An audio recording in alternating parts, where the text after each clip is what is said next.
March was actually a really good month for games. Quite a few awesome AAA and indie releases, so many that some might have slipped through the cracks for some of you.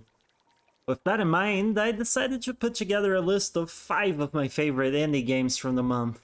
Well, 7 if you count the intro and the outro footage, which are different from the games in the list itself. I tried to select different genres, so hopefully there should be something for everyone here. If you're not new to the channel, don't worry, some of the titles have not been covered here yet. And if you are new and curious about some of the titles here, check the description as I have reviewed some of them and will put those links below the video. Also, the video does have chapters, so, feel free to skip through the games, I guess. I mean, I would appreciate you watching everything, but I know how these lists go, so don't worry. Last but not least, keep in mind that while I call these games must-plays, no title really is a must-play. Tastes vary, that's what makes us human, right? Kinda? So there's pretty much nothing that will attract everyone. As I said though, I try to vary the genres, so hopefully you'll find something here for you. Alright, without further ado, let's get through it.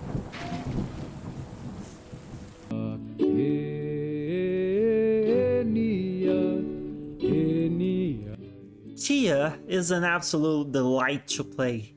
Hope I pronounced the name right, by the way. It's a game based on the real-world location of New Caledonia, and it absolutely wears that fact as a badge of honor, as it should. Seriously, right before you start the game, you get a screen showing you the inspirations for the game, and it's really cool to read through it. You actually learn about the region and the folks there and their culture, even if the world and events themselves are fictional. It's absolutely awesome. In the game, you play as a girl named Chia on a mission to rescue her father who's been kidnapped. The gameplay may, to some, feel akin to one of them Ubisoft collectathons at first, with open world exploration and lots of collectibles shown on the map, but to me this was a lot more fun and charming. First of all, you can pet all the animals, and I mean all, even sharks and stuff. And second, perhaps the most important point, traversal is extremely fun. Just take a look at the clip showing up in the background as I say this next paragraph. See, Chia has an ability that allows her to possess animals and objects. This allows you to soar through the air as a bird, run as a dog, or even swim as a fish. Or, any other animal you find. Furthermore, even on her own, she has quite a few movement abilities, such as a glider and a slide down hills. You can even shake trees to launch yourself. Traversing is great, and that makes getting those collectibles a lot of fun. I won't go on too much more about the game since I have others to cover, but I will say that it's incredibly gorgeous, charming, very fun to play, and fascinating in terms of learning a new culture, including their incredible music. So, with all that in mind, do you really need any more reasons to play? Oh, and by the way, the game is included in PlayStation Deluxe, if you have that.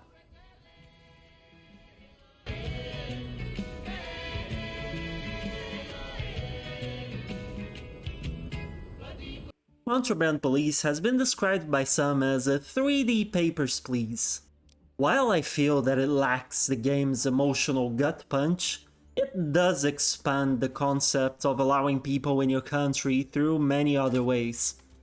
First of all, as you can see, the game is a FPS experience. Most of the time you won't actually be doing the shooting parts of the acronym, but it's still enough that it qualifies as a genre. As a border office for the government, your job will be to let people into the country of Afghanistan, or not. The way you determine how a person actually makes it or not is, well, through various means, really. You need to basically find inconsistencies in their vehicle, cargo, or documents. You have a checklist of things you need to, well, check. And if you find anything wrong, that's grounds for turning them back. Things like their names differing between documents, photos not matching the person's face, cargo not matching what they declared on the cargo list, amongst many others. It may seem complicated, but you get used to it pretty fast. You can also legally destroy their vehicle. That's right, every chapter in the story you get tips for a few smugglers that you need to identify.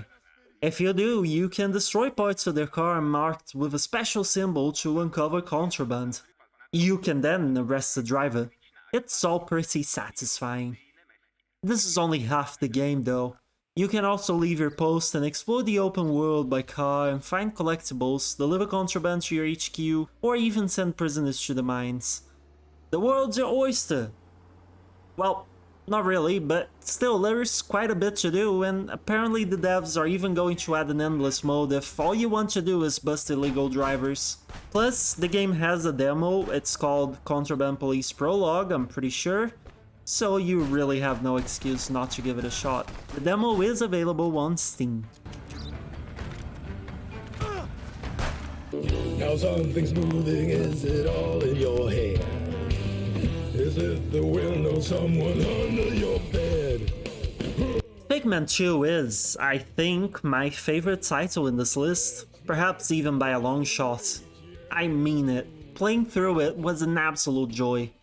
The game is oozing with charm, great characters, an awesome concept for storyline, incredible soundtrack. I could go on, but I won't. But I could. In fact, I will, just a little bit. In the game, you play as Dusty, the courage inside a person's mind. He's accompanied by his friend Piper, a gorgeous little bird that can, mind you, be controlled by a player in co-op.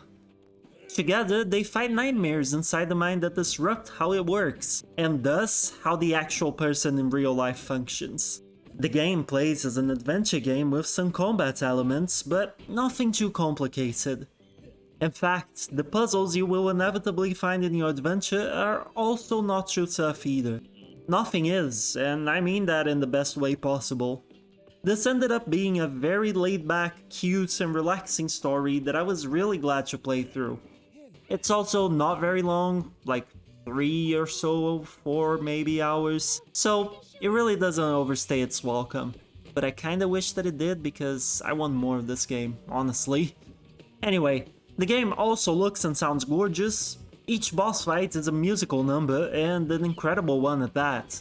The character design is awesome, and even the dialogue is pretty funny at times, and always charming. Furthermore, the commitment to the game's theme is to be applauded.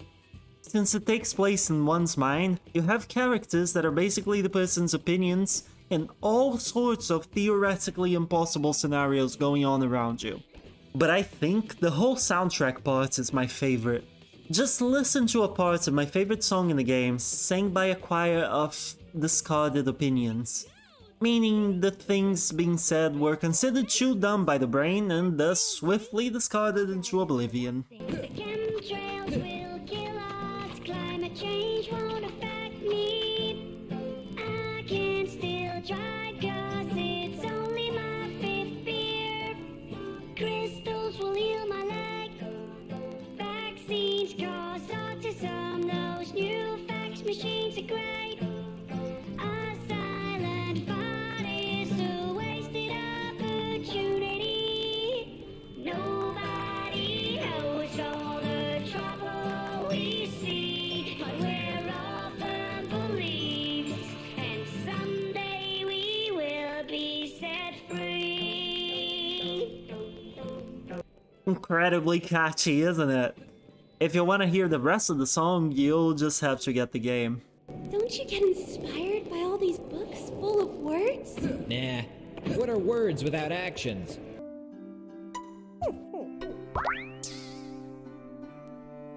Have you always wanted to write a book, but never managed to write more than a paragraph upon sitting down to do so? If the answer is yes, oh boy do I have the game for you! And if the answer is no, well, keep watching anyway, cause the game is awesome and I'm awesome, thanks! Storyteller is the newest game published by Annapurna Interactive. Honestly, I feel like this publisher always puts out stuff that I end up loving, and yes, Storyteller is no different. The game has you, well, telling a story.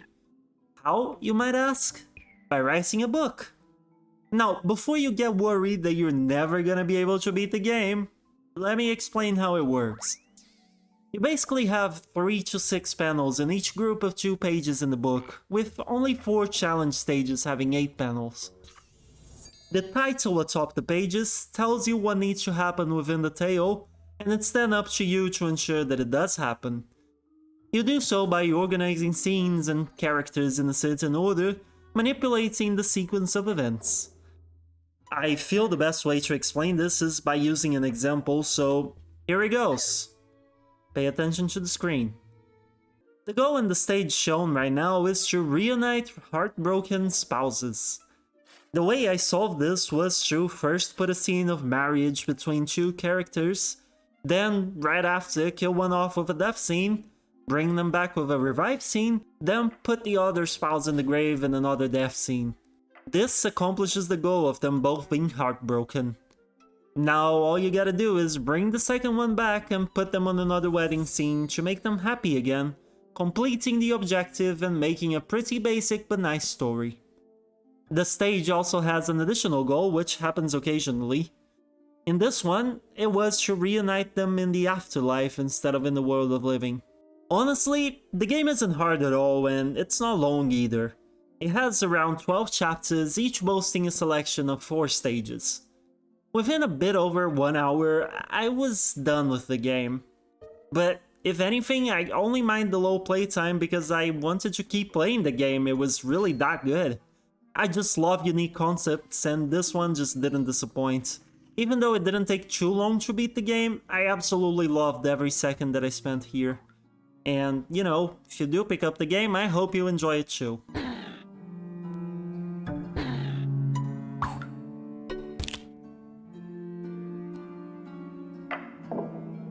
Okay, hold on, I'm not wishing you a nice death. That's literally the title of the game and I love it, so don't you dare find it questionable, right? This might be a bit of a weird entry in this list for some of you because it was originally released ages ago, but the game just came out of early access and had its full release in March, so, you know, I feel like it counts for the purposes of this list. In this game, you play as an overworked deaf suffering from burnout. Relatable, right? It has a company, Death Inc., which is supposed to alleviate its workload by taking care of the harvesting and processing of the souls. But alas, due to how much work there is and Death's own burnout, the employees kinda lost their way. And after getting buried in a mountain of paperwork, Death has enough and decides to bring order to the company. Have a Nice Death is a pretty tough roguelite that has everything you could possibly hope for. Okay, maybe not everything you can possibly hope for, but you know, it has a lot of stuff.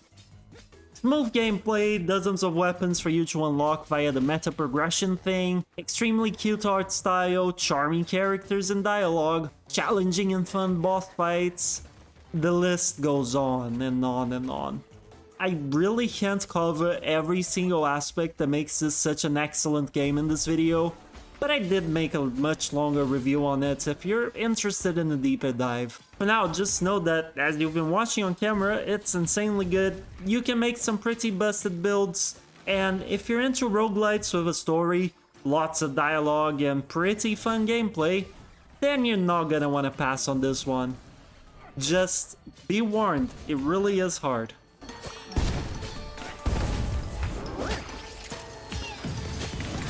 And whew, that's it. These are my 5+2 games that I chose to highlight this month. Honestly, even though I chose these titles, there are still even more that I haven't played yet. Dredge, for example, is a recent one that I'm dying to play. However, my time is unfortunately limited, so said titles weren't able to make it this time. But who knows, maybe for my top 10 of the year. If you have any suggestions or you feel like I missed an important indie game, please do let me know and I'll check it out. At the end of the day, all I want is to talk and learn more about games, so you know, I'm down for anything. I hope this list helped you find something you might want to play, and if it did, make sure to let me know down in the comments below. And now for the fun YouTube stuff. If you liked this video, if it was useful to you in any way, please do leave a like and subscribe, as both actions really help out my channel. But above all else, drop a comment with your thoughts. I love hearing about them. That aside, thank you so much for watching, and I'll catch you hopefully in the next video. Bye bye!